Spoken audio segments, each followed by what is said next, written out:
Bonsoir, bonjour peuple congolais. Fungola Matoyi Kabali Solo.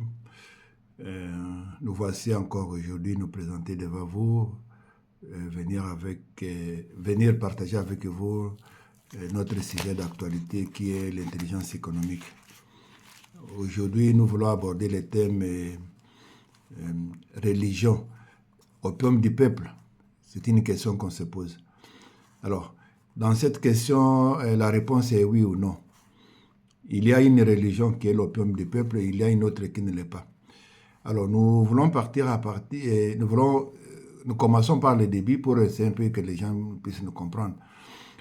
Quand l'homme blanc est venu en Afrique, en général et en particulier en RDC, il est venu avec trois choses dans sa mallette. Il est venu avec trois armes non létales, parce qu'il a des armes létales, mais les armes non létales. C'est pour la conquête, on utilise l'arme pour conquérir un territoire que l'on veut avoir. Alors dans ces armes-là, dans les armes non létales, nous avons la religion, nous avons l'éducation, l'enseignement, et nous avons l'État, la forme de l'État qu'on nous a laissé qu'on parle de la démocratie. Et toutes ces choses-là devaient permettre à l'Occident colonialiste d'atteindre son but, d'atteindre ses objectifs qui étaient de s'enrichir.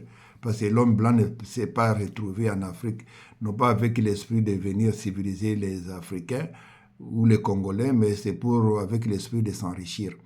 Et ces trois éléments, ces trois armes-là permettaient à l'Occident d'atteindre ses objectifs.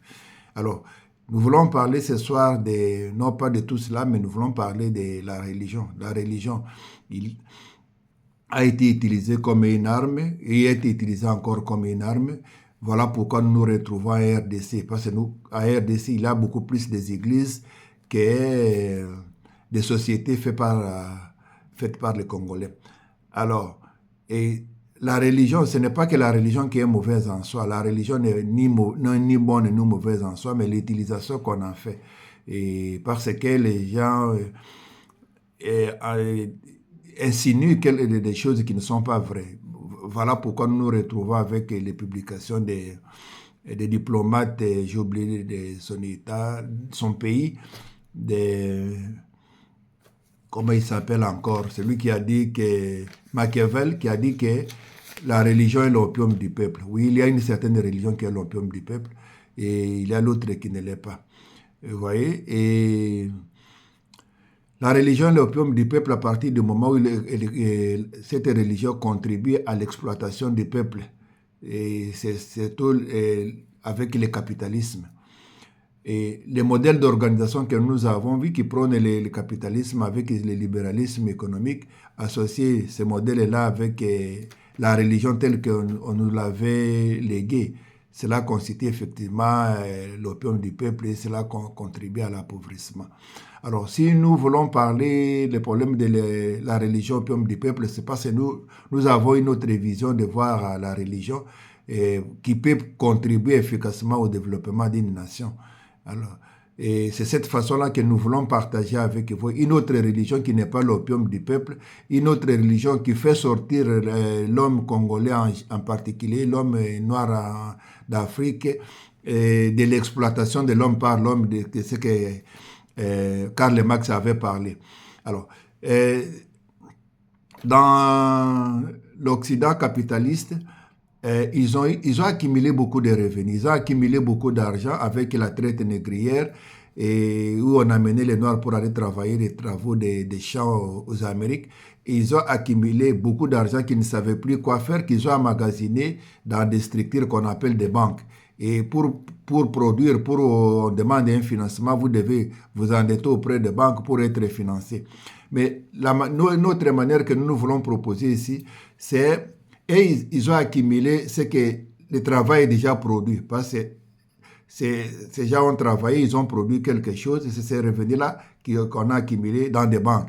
Mais nous voulons proposer autre chose. Parce que l'Afrique se retrouve aujourd'hui avec une jeunesse, une population jeune et avec beaucoup de personnes, mais ces gens-là ne travaillent pas. Alors, à partir du moment où une personne ne travaille pas, il est en train de gaspiller son temps. Parce que le temps c'est le temps quand une personne travaille, et à partir, il compte les heures, c'est ces heures-là qui produisent de l'argent. Le temps is money, comme disaient les anglo-saxons. Alors, si dans nos églises, on pouvait identifier inventorier tous les gens qui sont en âge de travailler, qui ne travaillent pas, qui peuvent faire une année sans travailler. Et si on prenait ces gens-là et qu'on se convient, par exemple, avec les chefs coutumiers qui ont des terres qui ne font rien, alors que les gens meurent de faim, qu'est-ce qu'on peut faire? On peut s'attendre avec les chefs coutumiers, non pas pour faire l'achat des terres, mais la location des terres, à partir duquel on peut produire. Prenons l'exemple de maïs. Au bout de 3 mois, on va faire des récoltes. À partir de ce moment, quand on va vendre, dans ce travail-là, tout le monde est actionnaire. Donc, les modèles que nous proposons aux pasteurs de faire, c'est de quitter le système de capitariat, cela veut dire un capitaliste qui finance l'activité économique où la plus grande partie du revenu lui revient. C'est ce que Karl Marx a parlé de l'exploitation de l'homme par l'homme. Mais l'actionnariat, cela veut dire tout le monde. Chaque chrétien qui est dans une église qui ne travaille pas, qui va aller vendre en crédit son temps, parce qu'au lieu de faire 3 mois à la maison sans travailler, il va travailler pendant 3 mois et au bout de 3 mois, il va encaisser son dit. À partir de ce moment, l'argent qu'il va encaisser pendant 3 mois, parce qu'il aura un revenu élevé qui ne sera pas, où il n'y aura pas les intérêts du capitaliste, parce que tout l'argent, il est actionnaire, il participe au même titre que tout le monde. À partir de ce moment-là, ces gens-là, ils pourront dégager un revenu qui vont les permettre de financer une activité, par exemple, une activité commerciale, faire une autre activité. Et à ce moment-là, il n'y aura plus des indigents dans nos églises. Vous comprenez? Alors, et les terres, on ne va plus vendre les terres avec les chefs coutumiers. Les chefs coutumiers devront maintenant procéder à des locations de terres. Et l'argent que les chefs coutumiers vont dégager, ça va permettre de financer des immeubles, des maisons qu'on va construire avec des maisons construites à terre cuite qui ne coûtent pas cher parce que nous sommes dans un climat très chaud, avec le réchauffement climatique, il y a beaucoup de chaleur. Alors, à partir de ce moment, on va construire des maisons avec de la terre, utilisant toujours les mêmes chômeurs qui ne travaillent pas, les gens qui ne travaillent pas au village partout, les gens qui ont fini les études qui ne travaillent pas. À ce moment-là, le pays va nous revenir. Ce n'est pas avec ce capitalisme-là que nous avons aujourd'hui, où par exemple la commune de la Gombe à Kinshasa est devenue pour des étrangers. Il y a une forme de balkanisation qui est en train de se faire, qui ne dit pas son nom. Et à partir de ce moment, nous pouvons prendre le contrôle de tout ce qui nous appartient. Nous devons prendre le contrôle de la terre, qui est la source de richesse.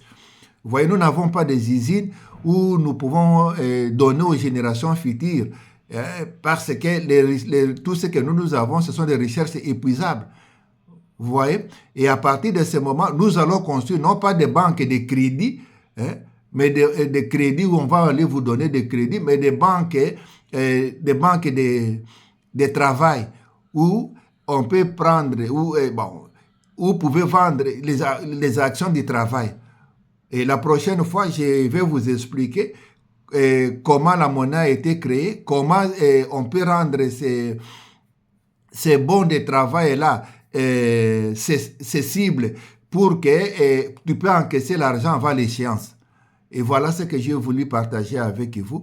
Et que là où se trouve votre point faible, c'est là où se trouve votre point fort. Comme on dit, c'est l'Église qui est la mère des sources de nos problèmes. C'est l'Église qui est la source qui peut nous amener à la sortie de toutes ces difficultés que nous avons à RDC.